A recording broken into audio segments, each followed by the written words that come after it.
Dear students, अब हम जैसे कि ऑप्टिक्स पढ़ा चुके हैं आपको क्लास 10th में। आज हम एक नए चैप्टर का वीडियो रिकॉर्ड कर रहे हैं जिसका नाम है इलेक्ट्रोस्टैटिक एंड इलेक्ट्रिसिटी। इलेक्ट्रोस्टैटिक थोड़ा बेसिक पढ़ाना पड़ेगा इलेक्ट्रिसिटी को पढ़ने से पहले, क्योंकि आपके एनसीईआरटी के हिसाब से आपके पास जो सिलेबस में है वो इलेक्ट्रिसिटी है, लेकिन इलेक्ट्रिसिटी को समझने से पहले थोड़ा सा इलेक्ट्रोस्टैटिक भी समझेंगे। बस दोनों में एक ही बेसिक फ़र्क है कि इलेक्ट्रोस्टैटिक का मीनिंग होता है जब चार्ज रेस्ट में होता है, और इलेक्ट्रिसिटी का मीनिंग है जब चार्ज मोशन में होता है। ठीक है, तो हम बारी बारी से पढ़ेंगे। थोड़ा सा इलेक्ट्रोस्टैटिक का इंट्रोडक्शन देंगे, वो कैसे देंगे देखिए जरा। अगर मैं बात करता हूँ इलेक्ट्रोस्टैटिक में, सबसे पहले तो ध्यान रखिए इलेक्ट्रोस्टैटिक की बात करें तो इलेक्ट्रोस्टैटिक में बेटा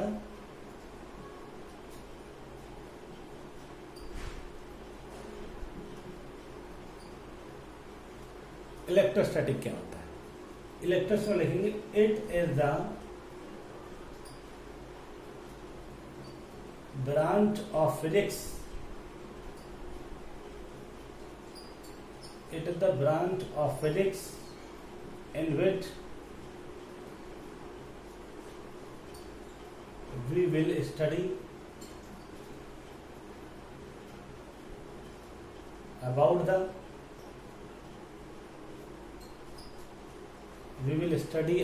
the properties of charge,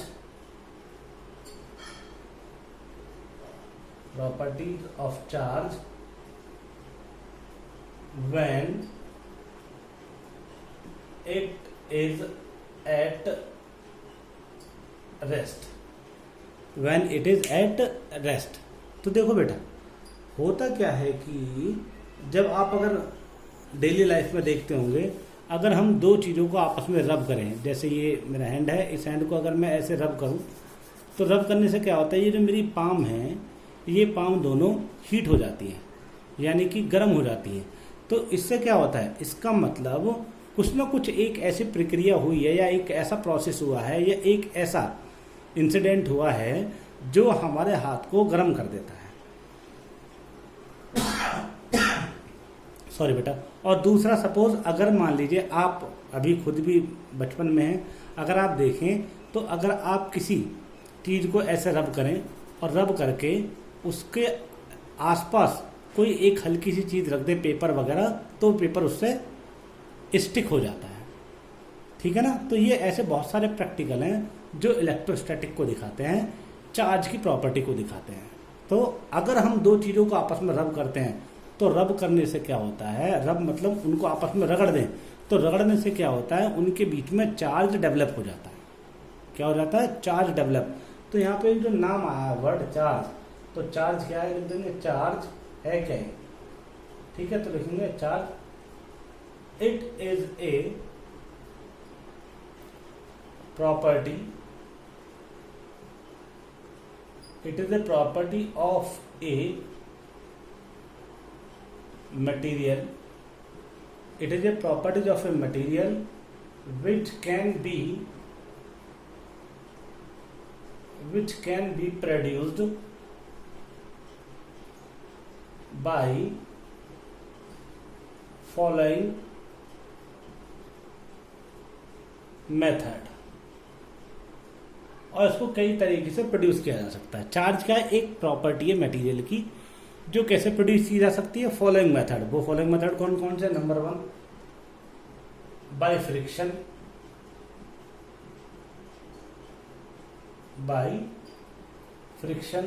number 2 bye conduction, ठीक है, नंबर 3 बाय इंडक्शन। ठीक है बेटा, 3 तरीके से यहाँ पर चार्ज को डेवलप किया जा सकता है। ठीक है बेटा, ये आपको याद होना चाहिए कि चार्ज को कैसे डेवलप किया जाता है। ओके, चार्ज क्या है वो मैं आपको बता चुका हूँ। चार्ज एक प्रॉपर्टी है मटेरियल की, और उसको कैसे प्रोड्यूस किया जा सकता है, 3 तरीके से। बाय फ्रिक्शन, बाय फ्रिक्शन का मतलब जब दो बॉडीज को आपस में रब किया जाता है। बाई कंडक्शन का मतलब जब दो बॉडीज को आपस में किसी वायर से कनेक्ट कर दिया जाए। और कंडक्शन का मीनिंग क्या होता है, सॉरी इंडक्शन का मीनिंग क्या होता है? इंडक्शन का मीनिंग है कि अगर कोई मेटल दूसरे मेटल के कांटेक्ट में ना आए, मतलब थोड़ा सा दूरी पर रहे, तो उसके एक दूसरे के इफेक्ट से उसमें चार्ज डेवलप हो जाता है। अब वो ऐसा होता क्या है और इसका रीजन क्या है वो मैं आपको बताता हूँ। देखिए, चार्ज आप जानते हैं, चार्ज हमारे पास नेचर में दो ही तरीके से होता है। एक तो होता है प्लस और दूसरा क्या होता है? दूसरा होता है माइनस। एक प्लस और एक क्या होता है बेटा? माइनस। ठीक है। अब आप ये तो जानते होंगे कि जिसका नाम सुना होगा एटम। क्या सुना होगा? एटम। अब मैं आपको ये बताने जा रहा हूँ कि चार्ज कैसे और क्यों, फ्रिक्शन से कितना आता है, इंडक्शन से कितना आता है और कंडक्शन से कैसे आता है और कितना आता है। तो चार्ज आपके पास दो ही होते हैं नेचर में, एक प्लस और एक माइनस। ठीक है। या तो पॉजिटिव होगा या फिर क्या होगा? नेगेटिव। और पॉजिटिव नेगेटिव को आप अच्छी तरह समझ सकते हैं, पॉजिटिव नेगेटिव और इसके बाद क्या? एटम। क्योंकि कोई भी जो मटेरियल होता है या कोई भी ऑब्जेक्ट या कोई भी बॉडी बनी होती है वो किससे मिलकर बनती है? एटम से मिलकर बनती है। किससे मिलकर बनती है? एटम से। अगर कोई भी बॉडी एटम से मिलकर बनती है तो एटम में होता क्या क्या है? तो आपको पता है, एटम के अंदर जो चीज़ें होती हैं वो क्या होती हैं? किसी एटम के अंदर सेंटर में क्या होता है? इसको बोलते हैं न्यूक्लियस। और ये क्या होता है? ये चारों ओर का वो एरिया होता है जहाँ पे इलेक्ट्रॉन चक्कर लगाते हैं, जबकि ये क्या होता है? न्यूक्लियस। न्यूक्लियस में क्या होता है? प्रोटॉन। न्यूक्लियस में क्या होता है? प्रोटॉन। और बाहर चक्कर कौन लगाते हैं? बाहर ऑर्बिट में जो चक्कर लगाते हैं वो कौन होते हैं? इलेक्ट्रॉन। कौन होते हैं? इलेक्ट्रॉन। और न्यूक्लियस में एक और होता है जिसको हम बोलते हैं न्यूट्रॉन। ये तो आप जानते हैं कौन कौन होते हैं? प्रोटॉन, न्यूट्रॉन और इलेक्ट्रॉन। अब आपको एक बहुत चीज अच्छे से याद रखनी है, प्रोटॉन और न्यूट्रॉन जो आपस में बंधे हुए होते हैं उनके बीच में होती है कौन सी फोर्स? Nuclear force. कौन सी फोर्स? Nuclear force. और प्रोटॉन और इलेक्ट्रॉन के बीच जो फोर्स होती है वो होती है इलेक्ट्रोस्टैटिक फोर्स। क्या फोर्स होती है? इलेक्ट्रोस्टैटिक। ठीक है, ये ध्यान रखिए। दूसरा पॉइंट क्या होता है? इलेक्ट्रोस्टैटिक फोर्स जो होती है, electrostatic force,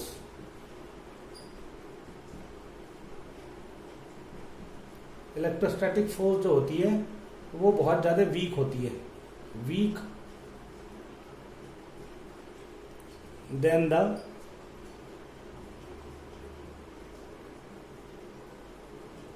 nuclear force, than the nuclear force. ध्यान रखिएगा, इलेक्ट्रोस्टैटिक जो फोर्स होती है इलेक्ट्रोस्टैटिक जो फोर्स होती है बेटा वो आपकी न्यूक्लियर फोर्स से बहुत ज्यादा वीक होती है। ठीक है। तो अब ये मैं यहाँ चीजें क्यों बता रहा हूं? क्योंकि आपको ये पता करना होगा कि कोई भी मटेरियल या कोई भी एटम, जैसा आपने नाम पढ़ा होगा NaCl, NaCl में Na को क्या बोलते हैं? प्लस, और Cl को क्या बोलते हैं? माइनस। तो इसका मतलब ये पॉजिटिवली चार्ज है और ये क्या है? नेगेटिवली चार्ज है। तो अब ये Na प्लस और Cl माइनस क्यों हुआ? ये तो अपने केमिस्ट्री में पढ़ा होगा कि ये इलेक्ट्रॉन के मूवमेंट की वजह से हुआ। तो यहाँ पर बड़ा इंपॉर्टेंट टॉपिक है ये कि अगर कोई एटम में न्यूक्लियस में प्रोटॉन और न्यूट्रॉन होते हैं और उसके बाहर क्लास में कौन चक्कर लगाते हैं? इलेक्ट्रॉन। तो आप याद रखिए, प्रोटॉन और न्यूट्रॉन के बीच में जो फोर्स लगती है वो न्यूक्लियर फोर्स होती है, जबकि प्रोटॉन और इलेक्ट्रॉन के बीच में जो फोर्स होती है वो इलेक्ट्रोस्टैटिक होती है। और इलेक्ट्रोस्टैटिक फोर्स बहुत ज़्यादा वीक होती है किससे? न्यूक्लियर फोर्स से। ये मैं इसलिए बता रहा हूँ क्योंकि किसी भी एटम से प्रोटॉन को निकालना बहुत ही मुश्किल काम है। प्रोटॉन को आज़ाद कराना न्यूक्लियस से फ्री कराना बहुत ही मुश्किल काम है। उसके लिए बहुत ही ज़्यादा एनर्जी की रिक्वायरमेंट होती है, जबकि किसी एटम से इलेक्ट्रॉन को निकालना उतना ही आसान है। ठीक है, क्योंकि इलेक्ट्रोस्टैटिक फोर्स बहुत ज़्यादा वीक होती है किससे? न्यूक्लियर फोर्स से। तो अब मैंने इसलिए बताया, जब मैंने आपको बता दिया कि प्रोटॉन को निकालना मुश्किल है लेकिन इलेक्ट्रॉन को निकालना आसान है। तो अगर इलेक्ट्रॉन को निकालना आसान है तो इलेक्ट्रॉन को देना भी आसान है किसी दूसरे एटम को। तो इसका मतलब क्या हुआ कि अगर कोई भी आपके पास मटेरियल है, अगर उसमें से इलेक्ट्रॉन निकल रहे हैं, उसमें से क्या हो रहे हैं, इलेक्ट्रॉन निकल रहे हैं, तो वो नेगेटिव होगा पॉजिटिव होगा, वो कैसे डिपेंड करेगा। देखिए आप जानते हैं किसी भी एटम के अंदर जितने प्रोटॉन होते हैं उतने इलेक्ट्रॉन होते हैं, ठीक है। नंबर ऑफ प्रोटॉन और नंबर ऑफ इलेक्ट्रॉन बराबर होते हैं। अगर नंबर ऑफ प्रोटॉन और नंबर ऑफ इलेक्ट्रॉन बराबर होते हैं तो इसका मीनिंग ये होता है कि अगर मैं किसी एटम से इलेक्ट्रॉन को निकाल दूं, इलेक्ट्रॉन को क्या कर दूं, निकाल दूं, तो ये क्या होगा, क्योंकि प्रोटॉन इलेक्ट्रॉन बराबर होते हैं और प्रोटॉन और इलेक्ट्रॉन बराबर होने की वजह से अगर मैंने इलेक्ट्रॉन को यहां से निकाल दिया तो यहां पर प्रोटॉन की संख्या ज्यादा हो जाएगी। प्रोटॉन की संख्या बोले तो प्लस की संख्या ज्यादा हो जाएगी। तो इसका मतलब क्या हुआ, ये एटम अब हो जाएगा प्लस। क्या हो जाएगा, ये प्लस। क्यों प्लस? इसलिए हो गया क्योंकि यहां पर इलेक्ट्रॉन की संख्या कम हो गई और प्रोटॉन की संख्या ज्यादा हो गई। ठीक है, बिल्कुल उसी भाषा में बात करते हैं कि जिसका ज्यादा संख्या होगा राज्य उसी का स्थापित होगा वहां पर। तो इलेक्ट्रॉन निकल गए तो इसका मतलब प्रोटॉन ज्यादा बचे, तो इसलिए वो क्या हो गया, प्लस हो गया, यानी पॉजिटिव हो गया। अब अगर मान लीजिए कोई आपके पास कोई आपके पास दूसरा है, उसमें मैंने इलेक्ट्रॉन दे दिए, अगर मैंने उसको इलेक्ट्रॉन दिए तो क्या होगा, यहाँ पे इलेक्ट्रॉन की संख्या क्या हो जाएगी, ज्यादा हो जाएगी। किससे? प्रोटॉन की संख्या से। तो यानी कि पॉजिटिव यानी प्रोटॉन संख्या कम हुई और इलेक्ट्रॉन की संख्या ज्यादा हो गई, तो इसका मतलब ये क्या हो गया, ये नेगेटिव हो गया। तो ध्यान रखना, किसी भी एटम का, ध्यान से सुन लीजिए, किसी भी एटम का या एलिमेंट का, किसी भी एलिमेंट का या एटम का नेगेटिव और पॉजिटिव होना किस बात पर डिपेंड करता है, वो डिपेंड करता है इलेक्ट्रॉन्स के एक्सचेंज पर। तो अगर मान लीजिए इलेक्ट्रॉन निकल रहे हैं, जिससे निकल रहे हैं वो पॉजिटिव हो जाएगा और जिस पे जा रहे हैं वो नेगेटिव हो जाएगा। ये आपको बहुत अच्छे से क्लियर होना चाहिए। तो क्वेश्चन पूछा जाता है किसी भी एटम का नेगेटिव या पॉजिटिव होना किस बात पर डिपेंड करता है, इलेक्ट्रॉन की संख्या पर, प्रोटॉन की संख्या पर, या दोनों पर, या इनमें से कोई नहीं। तो आप बोलोगे इलेक्ट्रॉन की संख्या पर, क्योंकि इलेक्ट्रॉन कम होंगे तो प्लस हो जाएगा और इलेक्ट्रॉन ज्यादा होंगे तो वो माइनस हो जाएगा। ठीक है, और ये आपको अच्छे से क्लियर होना चाहिए। ठीक है, नेक्स्ट टर्म आप याद रखिए, अगर चार्ज होता है प्लस और माइनस, तो प्लस माइनस की कुछ वैल्यूज होती हैं। प्रोटॉन पर जो चार्ज की वैल्यू होती है वो होती है प्लस 1.6 इंटू 10⁻⁻19 कूलम। चार्ज को दिखाते हैं क्यू से। किससे दिखाते हैं? क्यू। क्यू पी का मतलब प्रोटॉन का चार्ज और क्यू ई का मतलब इलेक्ट्रॉन का चार्ज। ये होता है -1.6 -19 कूलम। कूलम किसकी यूनिट होती है? चार्ज की। तो प्रोटॉन पर जितना प्लस होता है इलेक्ट्रॉन पर उतना ही माइनस होता है, और जबकि न्यूट्रॉन तो क्या होता है? न्यूट्रल होता है। तो यहाँ पे एक बहुत अच्छी बात उठती है, वो क्या है कि अगर किसी एटम में जितने प्लस चार्ज हैं उतने ही माइनस चार्ज हैं, तो इसका मतलब क्या होता है? Plus minus zero. तो इसका मतलब ये हुआ कि जो एक एटम होता है वो इलेक्ट्रिकली न्यूट्रल होता है। इलेक्ट्रिकली क्या होता है? न्यूट्रल होता है। तो अगर मैं किसी एटम से इलेक्ट्रॉन ना निकालूं इनिशियली, तो इसका मतलब ये हुआ वो न्यूट्रल है। ठीक है, जितने इलेक्ट्रॉन है उतने क्या प्रोटॉन है। लेकिन जैसे मैंने इलेक्ट्रॉन की संख्या निकाल दी तो वह प्रोटॉन की संख्या ज्यादा होगी, इसलिए वो क्या हो गया? पॉजिटिव। ठीक है, और इलेक्ट्रॉन की संख्या ज्यादा दे दी तो वो क्या हो गया? नेगेटिव। तो किसी भी एटम का नेगेटिव या पॉजिटिव होना डिपेंड करता है completely based on number of electron, ना कि नंबर ऑफ प्रोटॉन पर। ये आप अच्छे से ध्यान से सुन लीजिए, समझ लीजिए, और कुछ डिस्कस करना है तो आप मुझसे कॉल करके पूछ सकते हैं। ठीक है, तो कोई भी एटम क्या होता है? Electrically neutral. ठीक है, इलेक्ट्रॉन की संख्या ज्यादा होने का मतलब क्या है? नेगेटिव होना। इलेक्ट्रॉन की संख्या कम होने का मतलब क्या है? पॉजिटिव होना। ठीक है बेटा, तो ये आपको अच्छे से पता होना चाहिए। ठीक है, चलते हैं अब नेक्स्ट। अब होता क्या है, मान लीजिए कि आप एक बॉडी ए है, ओके, और एक बॉडी क्या है बेटा, बी है, ये आपके पास है। अब आप इन दोनों को क्या करते हैं, फ्रिक्शन कर देते हैं। फ्रिक्शन मतलब आपस में रब कर देते हैं। क्या कर देते हैं, रब, ठीक है। फ्रिक्शन आपस में इनको रब कर देते, तो रब करने से क्या होगा, मान लीजिए कि इलेक्ट्रॉन यहां से यहां चले गए, ये कम कर लेते हैं। अभी इनिशियली ऐसे ही रखे हुए हैं, तो इसका मतलब जितने प्लस होंगे उतने ही क्या होंगे, माइनस, जितने प्लस होंगे उतने ही क्या होंगे, माइनस। ये तो आपको पता है, क्योंकि किसी भी बॉडी के अंदर जितने प्रोटॉन होंगे, क्योंकि वो बॉडी किससे मिलकर बनी है, एटम से, और एटम में जितने प्रोटॉन होते हैं उतने ही क्या होते हैं, इलेक्ट्रॉन होते हैं। ऐसे यहां पर ये क्या, बिफोर फ्रिक्शन, आफ्टर फ्रिक्शन। अब मान लीजिए कि बॉडी और बी को हमने रब कर दिया, इनको रब करा, तो रब करने से क्या होगा, मान लीजिए कि यहां से चार्ज यहां चला गया, तो इलेक्ट्रॉन यहां चले गए, तो इलेक्ट्रॉन यहां से यहां जा रहे हैं, तो ये क्या हो जाएगा, पॉजिटिव, और ये क्या हो जाएगा, नेगेटिव। ठीक है बेटा, तो इसका मतलब अब क्या हो जाएगा, अब मैं ए को क्या लिखूंगा, ए को लिखूंगा क्या, नेगेटिव, सॉरी पॉजिटिव, और बी को क्या लिखूंगा, बी को क्या लिखूंगा, नेगेटिव। ठीक है, तो इसको क्या बोलूंगा, पॉजिटिव, और इसको क्या बोलूंगा, नेगेटिव। तो इसको बोलूंगा पॉजिटिवली चार्ज, पॉजिटिवली चार्ज, और इसको क्या बोलूंगा, नेगेटिवली चार्ज।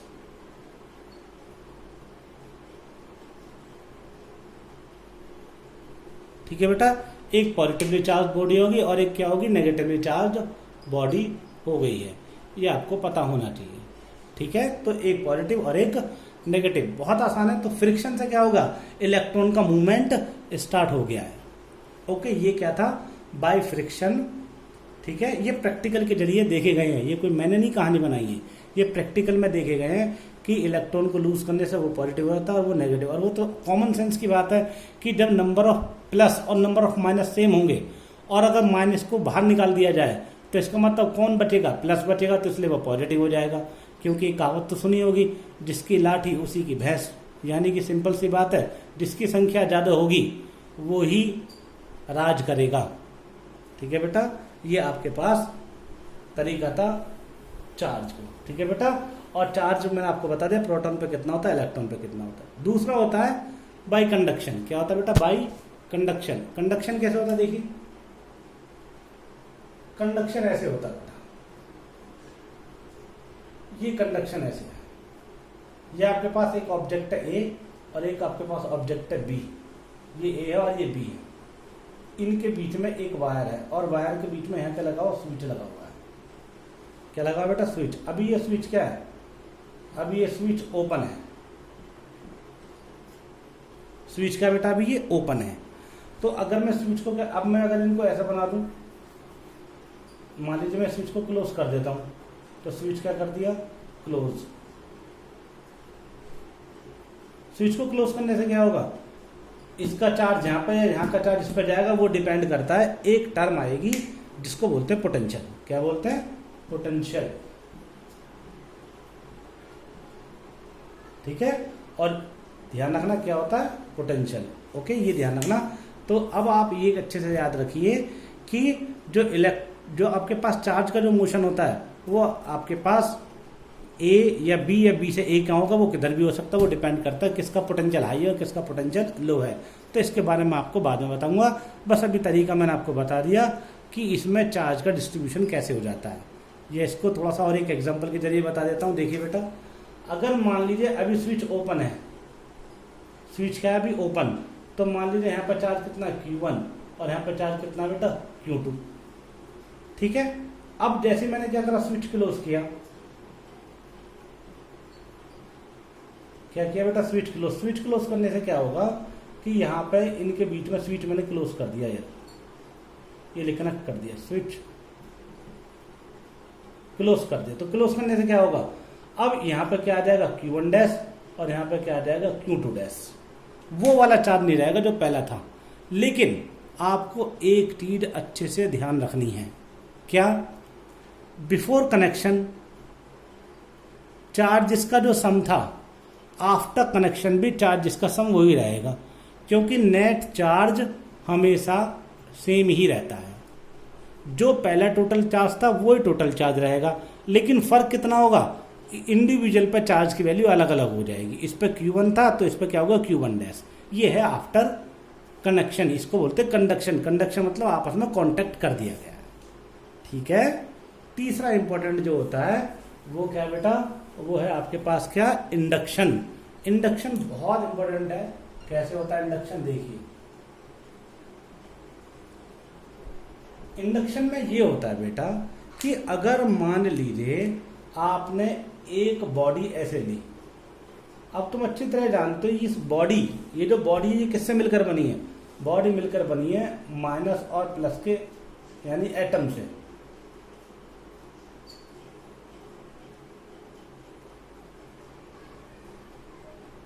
किससे मिलकर बनी है, एटम से। अब आप ये देखिए, अगर मैं क्या करूं, इसके पास में कोई एक ऐसी ऑब्जेक्ट रख दूं जिसके ऊपर प्लस चार्ज हो,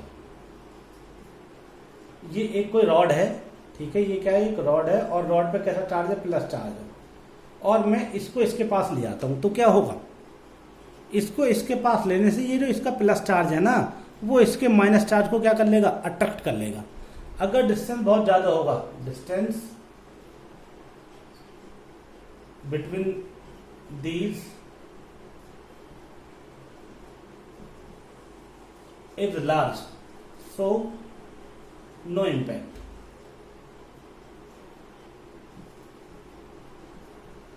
No impact to each other. एक दूसरे को कोई इम्पैक्ट नहीं करेंगे। लेकिन बेटा अगर मान लीजिए आपने क्या किया कि इस रॉड को इसके पास लाके रख दिया, यानी कि लाइक ऐसे समझ लीजिए कि अगर मान लीजिए आपने क्या किया, इस रॉड को यहां पे इसके पास रख दिया, तो ये जो एटम थे अभी ये बिल्कुल परफेक्ट शेप में हैं, अब ये थोड़े ऐसे हो जाएंगे।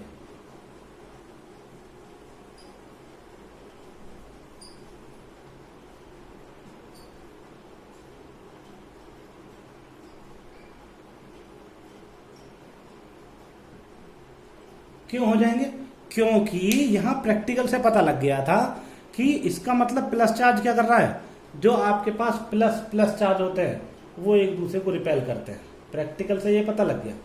और जबकि प्लस माइनस क्या करते हैं, एक दूसरे को अट्रैक्ट करते हैं, ठीक है, और माइनस प्लस क्या करेंगे, ये भी क्या करेंगे, एक दूसरे को अट्रैक्ट करेंगे।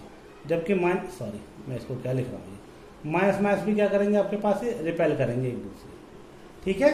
तो अब आप खुद देख लीजिए, अगर इस रॉड को मैंने यहां रख दिया तो क्या होगा, एक कंडीशन ऐसी आएगी कि ये जो प्लस चार्ज है, ये प्लस चार्ज इस बॉडी के माइनस चार्ज को अपनी तरफ खींचने लगेगा।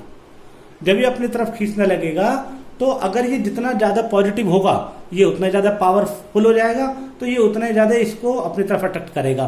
तो एक समय ऐसा आएगा कि ये माइनस वालों को तो अट्रैक्ट करता रहेगा, वो तो जानते हैं आप। अब यहाँ प्लस प्लस क्या करेंगे, एक दूसरे को रिपेल करेंगे। तो इसका मीनिंग ये हुआ कि प्लस वाला, ये जो इसका प्लस चार्ज है ये माइनस वालों को अट्रैक्ट करेगा और प्लस वालों को रिपेल करेगा। तो जो डायग्राम बन जाएगा वो कुछ ऐसे बन जाएगा बेटा,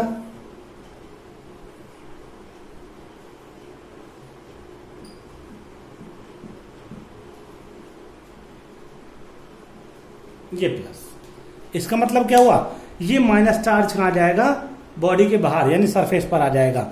और अभी तक तो ये अंदर था चार्ज एटम के पास में, लेकिन अब क्या होगा, जैसे ही ज्यादा नेगेटिव होगा तो नेगेटिव चार्ज इसके बाहर इधर आ जाएगा और ये प्लस चार्ज इसको रिपेल करेगा, तो रिपेल प्लस चार्ज रिपेल होकर इधर आ जाएगा।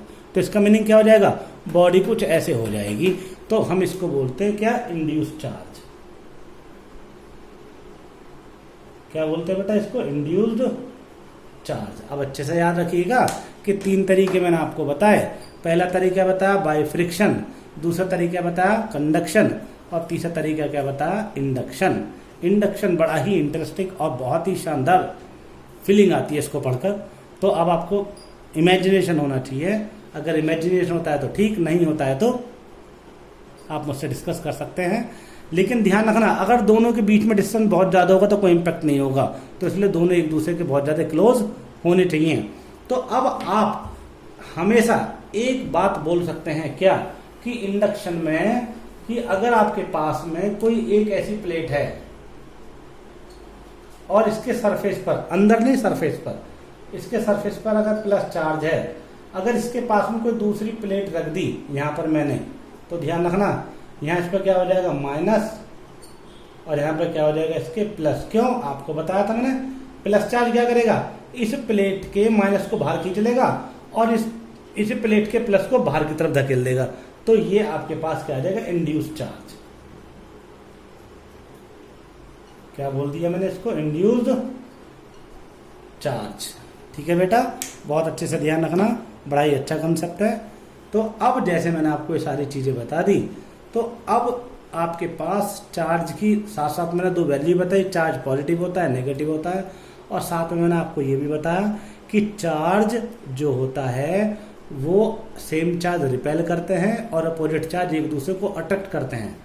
एक बात और मैं आपको बता दूं, चार्ज का मोशन पे कोई इफेक्ट नहीं होता है। तो इसका मीनिंग क्या हुआ, इसका मीनिंग बच्चा ये होता है कि अगर चार्ज को आप 10 मीटर पर सेकंड से फेंको, चाहे 50 मीटर पर सेकंड से फेंको, चाहे आप लाइट की स्पीड से फेंको, लेकिन चार्ज की वैल्यू जो थी वो ही रहेगी।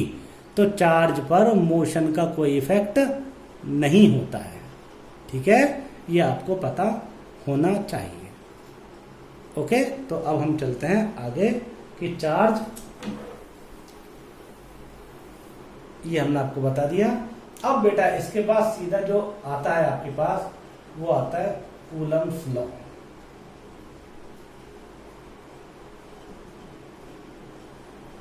क्या आता है, कूलम्स लॉ। कूलम्स लॉ क्या होता है, ठीक है, ध्यान से देखिएगा। कूलम्स लॉ जो है, कूलम्स लॉ की जो वैल्यू होती है वो क्या होती है। कूलम्स लॉ कैसे डिफाइन करते हैं बेटा, जब हमें पता लग गया कि चार्जेस के बीच में एक दूसरे पर फोर्स अप्लाई करते हैं, तो प्रैक्टिकल से देखा गया कि अगर दो चार्ज Q1 और Q2 दोनों को कुछ डिस्टेंस पर रख दिया जाए और इनको रखने पर देखा कि इनके बीच में जो फोर्स लग रही है और इनके बीच का जो डिस्टेंस है वो R है, तो इनके बीच में जो फोर्स लग रही है वो है कौन सी फोर्स, इलेक्ट्रोस्टैटिक फोर्स, तो इसको F बोल देते हैं। तो उन्होंने देखा इन दोनों के बीच जो फोर्स है वो दोनों चार्ज के प्रोडक्ट के डायरेक्टली प्रोपोर्शनल है। तो आप अपनी कॉपी में लिख सकते हैं, suppose two charges Q1 and Q2 are separated by a distance R, then force between them, copy में नोट करते रहिए, then force between them is directly proportional to the product of charges, equation 1, and inversely proportional to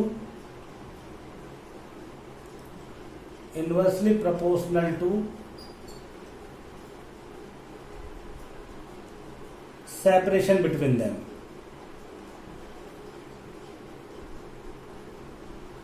Separation between then separation कितना R, और वो भी लिख देना proportional to square of separation, square of separation, तो लिख देंगे F इनवर्सली 1/R²। तो ये इक्वेशन क्या हुई बेटा 2। ये मेरे पास दो इक्वेशन आ गई। अगर मैं दोनों इक्वेशन की बात करूं तो दोनों इक्वेशन को ऐड कर सकता हूं, तो मतलब लिख सकता हूं, ऐड नहीं तो लिखूंगा नाउ फ्रॉम 1 एंड 2। तो बेटा F आ गया directly proportional to Q1 Q2 upon R², ये आपके पास आ गया। ठीक है, फिर यहाँ पर प्रोपोर्शनल का साइन हटा कर फॉर्मूला आ जाएगा F = 1/4 पाई epsilon 9 epsilon into Q1 Q2 upon में R²। तो बेटा ध्यान रखना, इसको बोलते हैं क्या, एप्सिलम। क्या बोलते हैं बेटा इसको, एप्सिलम। ठीक है, वो मैं इसके बारे में अभी आपको बताऊंगा थोड़ी देर में। देखिए बेटा फोर्स ये आ गई आपके पास, और मैंने इसको क्या बताया, एप्सिलम। ध्यान से देखिए कैसे बनाते हैं, ऐसे, ठीक है ना, क्या बोलते हैं इसको, एप्सिलम।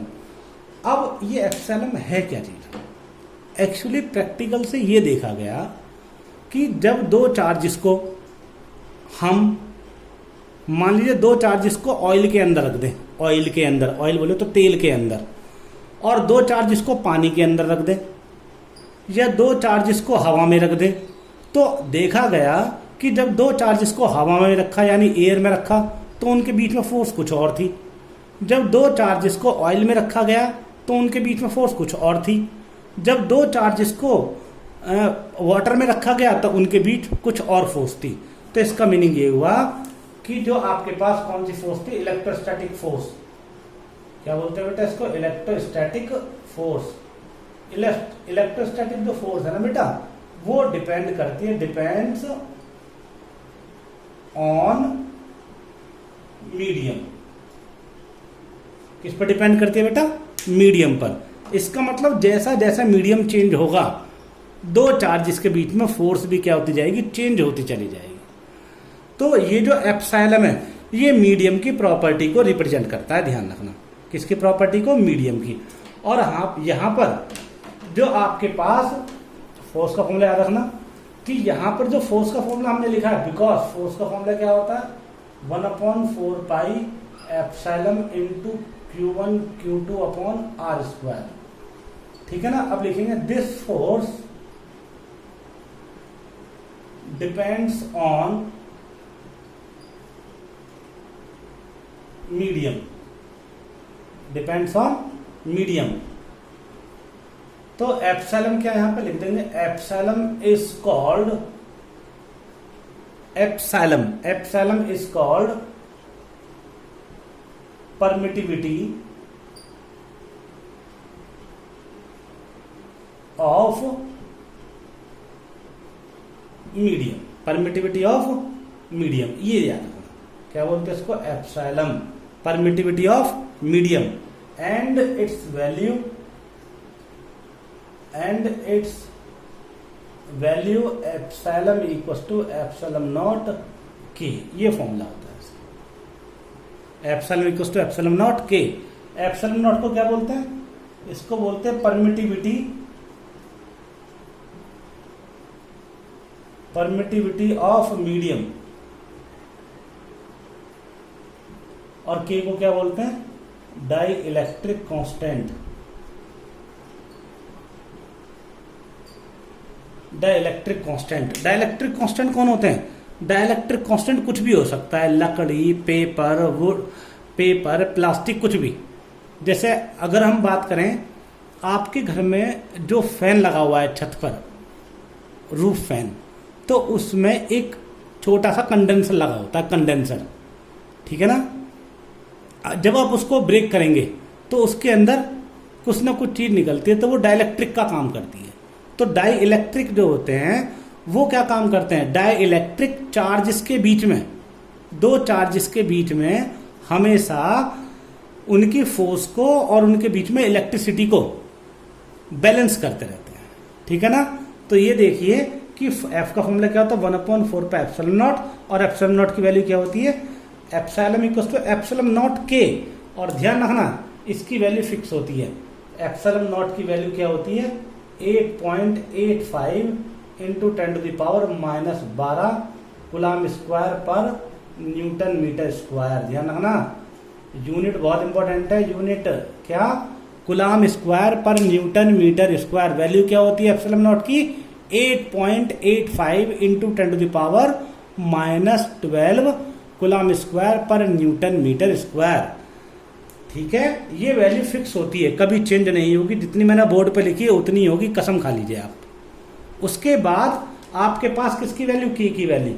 जो बेटा के की वैल्यू होती है, के की वैल्यू अलग अलग के लिए अलग अलग होती है। जैसे मान लीजिए ये पेन प्लास्टिक का बना हुआ है तो इसकी वैल्यू अलग होगी डाइलेक्ट्रिक की।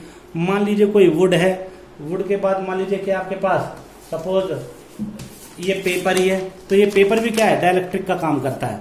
तो यहां पर जो के की वैल्यू होती है, के की वैल्यू मैं लिख देता हूं, के की वैल्यू क्या होती है 1, किसके लिए, एयर के लिए। किसके लिए, एयर के लिए। के की वैल्यू क्या होती है इन्फिनिटी, किसके लिए, मेटल के लिए। आपने 2 चीज पढ़ी होंगे ना, मेटल एंड नॉन मेटल। तो के की वैल्यू इन्फिनिटी होती है मेटल के लिए, नॉन मेटल के लिए नहीं। और के की वैल्यू 2 से 5 के बीच में लाई करती है फॉर किसके लिए, इंसुलेटर्स के लिए। किसके लिए बेटा? इंसुलेटर्स के लिए, ठीक है ना। तो ये ध्यान रखिए के की वैल्यू 1 और के की वैल्यू 81 होती है किसके लिए? वाटर के लिए, ठीक है ना। अब आप देखो ये एप्सिलॉन है और एप्सिलॉन मतलब क्या है यहाँ पे? एप्सिलॉन का मतलब है परमिटिविटी ऑफ मीडियम, जबकि एप्सिलॉन नॉट का मतलब क्या है? परमिटिविटी ऑफ, बेटा इसको ध्यान रखना, परमिटिविटी ऑफ वैक्यूम और स्पेस, ठीक है ना, या परमिटिविटी ऑफ स्पेस लिख देना, ठीक है ना। इसकी वैल्यू आपको पता ही है। अब आप देखो जो इसकी यूनिट होती है वो इसकी यूनिट होती है, तो इसका मतलब इसकी यूनिट से इसकी यूनिट क्या हो जाएगी? कैंसिल। तो जो के होता है, के क्या होता है आपके पास? यूनिटलेस। के क्या होता है? यूनिटलेस। आपसे कोई पूछे डाई इलेक्ट्रिक कांस्टेंट की, यानी कि ये के डाई इलेक्ट्रिक कांस्टेंट की यूनिट क्या होगी, तो आप तुरंत बोल देना कि डाई इलेक्ट्रिक कांस्टेंट की जो वैल्यू मतलब यूनिट होती है वो यूनिटलेस होती है, ठीक है ना, कोई यूनिट नहीं होती। आपसे कोई पूछेगा वाटर के लिए डाइलेक्ट्रिक की वैल्यू बताओ, तो वाटर के लिए डाइलेक्ट्रिक की वैल्यू कितनी है? 81। कोई आपसे पूछेगा एयर के लिए कितनी होती है? 1। कोई आपसे पूछेगा मेटल के लिए कितनी होती है? इन्फिनिटी। कोई आपसे पूछेगा डाइलेक्ट्रिक की वैल्यू इंसुलेटर के लिए कितनी होती है? 2 से लेके 5 के बीच में लाई करती है। बाकी जब आपको क्वेश्चन गिवन होगा तो वहां पे आपको इस वैल्यू को गिवन करेगा, ठीक है बेटा। तो चलते हैं। अब जैसे हमने आपको बता दिया कि फॉर्मूले में आपके पास एप्सिलॉन की वैल्यू क्या होती है? एप्सिलॉन की वैल्यू होती है एप्सिलॉन नॉट के। तो इस वैल्यू को यहां पुट कर दो, तो फोर्स की जो वैल्यू आती है 1/4 pi epsilon naught K into Q1 Q2 upon R square. याद रखना के की वैल्यू क्या होती है। अब मैं लिख दूं if force, if medium between charges is air, मतलब वो कहां पर रखे? एयर में रखे हुए चार्जेस। तो वो कैसे मीडियम रखे? एयर में। तो एयर में के की वैल्यू क्या होती है? 1। किसके लिए? फॉर एयर के लिए और वैक्यूम के लिए। तो के की वैल्यू यहां 1 रख दीजिए। तो एफ की जो वैल्यू आती है 1/4 pi epsilon naught into Q1 Q2 upon R square, ये आपके पास आ गया। और जैसे ही हमने ये देखा 1/4 पाई एप्सिलॉन नॉट आया, तो प्रैक्टिकली इसकी जो वैल्यू कैलकुलेट करी गई है वो होती है 1/4 pi epsilon naught equal 9 into 10⁹। कितनी होती है? 1/4 pi epsilon naught newton metre, sorry coulomb square per newton metre square. ये इसकी क्या होती है? वैल्यू होती है किसकी? 1/4। जो अगर आपके पास कभी न्यूमेरिकल आए तो 1/4 पाई एप्सिलॉन नॉट की जगह क्या पुट कर दीजिए? 9 into 10⁹ coulomb square per newton metre square. आपको बेटा ये अच्छे से पता होना चाहिए, ये जो मैंने आपको बताई है 1/4 पाई एप्सिलॉन नॉट की वैल्यू, ठीक है। तो अब हम चाहते हैं तो इसके 1-2 न्यूमेरिकल कर सकते हैं। अब वो देखिए कैसे। अच्छा मुझे एक चीज बताइए कि अगर 2 चार्जेस एक दूसरे से कुछ दूरी पर रखे हैं तो उनके बीच में फोर्स अट्रैक्ट होगा या रिपल्सिव होगा, ये तो पता होना चाहिए आपको। अगर सेम चार्ज होंगे तो रिपल्सिव होगा, और अगर डिफरेंट चार्ज होंगे, अपोजिट चार्ज होंगे तो क्या होगा? अट्रैक्टिव होगा। तो मैं ये मान लेता हूं कि एक चार्ज Q1 की वैल्यू है 3 माइक्रो कूलम। माइक्रो मतलब माइक्रो एक यूनिट है, कन्वर्जन है बेटा। तो ध्यान रखना बेटा अच्छे से कि Q1 की वैल्यू कितनी है? 3 माइक्रो कूलम। और Q2 की वैल्यू कितनी है? Q2 की वैल्यू है आपके पास 6 माइक्रो कूलम। ये भी प्लस है, ये भी प्लस है, यानी दोनों के बीच में जो फोर्स होगी वो तो कैसी होगी? रिपल्सिव होगी, ठीक है। अब आपसे बोला दोनों के जो बीच का डिस्टेंस है वो कितना है? मान लीजिए 10 सेंटीमीटर है। कितना? 10 सेंटीमीटर। और वो बोल देंगे these charges are placed in air. Air का मतलब के की वैल्यू क्या होगी? 1। तो लिखेंगे what is force between them. तो कर सकते हैं आराम से। देखिए फोर्स का फॉर्मूला क्या होता है, इसका सॉल्यूशन अगर मैं करूं तो फोर्स का फॉर्मूला क्या होता है?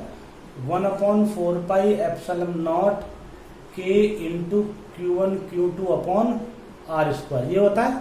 बिल्कुल, सबसे पहले ध्यान रखिए ये माइक्रो कूलम है तो इसको कूलम में चेंज करना है। तो लिखेंगे Q1 की वैल्यू कितनी, 3 इंटू 10⁻⁻6 कूलम, माइक्रो में होते 10⁻⁻6।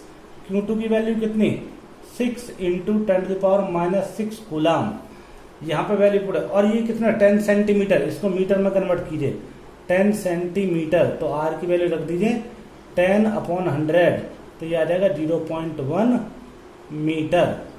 तो यहाँ रख दीजिए एफ की वैल्यू, ये के की वैल्यू क्या होती है 1, तो ये रख देंगे 1/4πε0, और इंटू Q1 की वैल्यू कितनी है 3 इंटू 10⁻⁻6 इंटू 6 इंटू 10⁻⁻6 अपॉन ये कितना है 0.1 का होल स्क्वायर। इसको सॉल्व करें तो एफ की जो वैल्यू आएगी, आपको पता है इसकी वैल्यू क्या होती है, मैंने अभी लिखवाई थी 9 इंटू 10⁻9, ठीक है। और यहाँ लिख दीजिए इंटू ये कितना हो जाएगा 3 6 18, और इंटू 10⁻12, ये पावर ऐड हो जाएंगी, और अपॉन में ये कितना आ जाएगा 0.01। जब इसको ओपन करोगे यहाँ पॉइंट हटाओ और 2 जीरो ऊपर बढ़ा दीजिए, तो जो एफ की वैल्यू आएगी वो कितनी आएगी 18/144, यानी कि 162, और इंटू 10⁻ कितना आएगा, ये कितनी है -12, और ये कितनी है 9 और 2 11, यानी कि -1, तो आंसर कितना आया 62 न्यूटन। ये आपके पास आंसर आ गया, ठीक है बेटा। तो यानी कि दो चार्जेस के बीच में फोर्स की वैल्यू कितनी आई है, फोर्स की वैल्यू आई है 16.2 न्यूटन। अच्छे से देख लीजिए क्वेश्चन क्या बोला था मैंने और क्या मैंने आंसर निकाला है, ठीक है। चलिए अब आगे चलते हैं और न्यूमेरिकल करते हैं, फिर आगे बढ़ते हैं, ठीक है। एक न्यूमेरिकल और ले लेते हैं, देखिए कैसे बेटा। मान लीजिए दूसरा न्यूमेरिकल क्या लेता हूं, क्वेश्चन कि आपके पास एक चार्ज यहाँ रखा है Q1 और एक चार्ज यहाँ रखा है Q2। Q1 की वैल्यू कितनी है Q, और Q2 की वैल्यू भी कितनी है Q, और दोनों के बीच का डिस्टेंस कितना है 10 सेंटीमीटर, कितना है 10 सेंटीमीटर। और आपसे बोला गया है इनके बीच में जो फोर्स लग रहा है वो है 0.18 न्यूटन, कितना है 18 न्यूटन, ओके। और कहाँ रखे हैं, मान लीजिए एयर में रखे हुए हैं, ठीक है। कहाँ रखे, प्लेस्ड इन एयर, ये मान के चलिए एयर में रखे हैं, तो के की वैल्यू क्या हो जाएगी 1, तो पूछेगा then what is the value of charge, what is value of charges. Question change कर दे, चार्जेस की वैल्यू पूछा तो बहुत आराम से कीजिए, बिकॉज फोर्स का फॉर्मूला क्या होता है, फोर्स का फॉर्मूला होता है 1/4πε0 K into Q1 Q2 upon R square. तो देखिए एफ की वैल्यू कितनी है, इन दोनों के बीच में एफ की वैल्यू है 0.18, तो यहाँ रख दीजिए 0.18 इक्वल 1/4πε0, के की वैल्यू क्या होगी 1, क्योंकि एयर में रखे हैं तो यहाँ 1 रख देंगे, इंटू Q1 भी सेम है Q2 भी सेम है, तो ये हो जाएगा Q स्क्वायर, और अपन दोनों के बीच का डिस्टेंस कितना हो जाएगा, ये 10 सेंटीमीटर है, तो ये आ जाएगा आर की वैल्यू 10 सेंटीमीटर जैसा भी बताया था, तो ये आपके आ जाएगा 0.1 का होल स्क्वायर, क्योंकि सेंटीमीटर को मीटर में कन्वर्ट किया। इसको सॉल्व किया तो ये आपके पास आएगा कितना 0, इसकी वैल्यू रख सकते हैं कितनी 9 इंटू 10⁻9, तो 0.18 into 10⁻9 into 10⁻9 into Q square, और अपॉन में कितना आ जाएगा 0.01, पॉइंट हटाकर 2 जीरो लगा दीजिए हैं, ठीक है। यहाँ पॉइंट हटाकर 2 जीरो लगा दीजिए, ठीक है। तो आप क्या, ये आपके पास आ जाएगा Q स्क्वायर इक्वल में, इसको सॉल्व कर तो मल्टीप्लाई कर दीजिए, तो कितना आ जाएगा आपके पास में, ये आ जाएगा 18, और अपॉन में कितना आएगा, ये आएगा 9 इंटू 10⁻2, मल्टीप्लाई करेंगे 4 और कितना आ जाएगा 13 आ जाएगा। इसको सॉल्व करोगे तो बेटा ये आ जाएगा 18 और अपॉन में 9 90 और इंटू 10⁻12 आ जाएगा। इसका रूट कर सकते हैं तो ये आ जाएगा Q बराबर कितना आ जाएगा 1/√5 और इंटू 10⁻⁻6 कूलम। ये आपके पास आंसर आ गया, ठीक है। चाहे तो आप इसको सॉल्व कर सकते हैं, पावर कैसा है आपको पता होनी चाहिए, चाहो तो इसको ऐसा लिख सकते हो 18 यानी कि 1/5 और इंटू में 10⁻⁻12। अब इसको क्या कर सकते हो आप, इसको रूट कर देंगे, रूट करने पे ये आ जाएगा आपके पास। ठीक है, तो अच्छे से देखिए कैसे किया है, बहुत अच्छे से समझिएगा। नहीं समझ आता है तो आप मुझसे डिस्कस कर सकते हैं। Thank you very much. ऐसे बहुत सारे क्वेश्चन कराएंगे, चलते हैं आगे।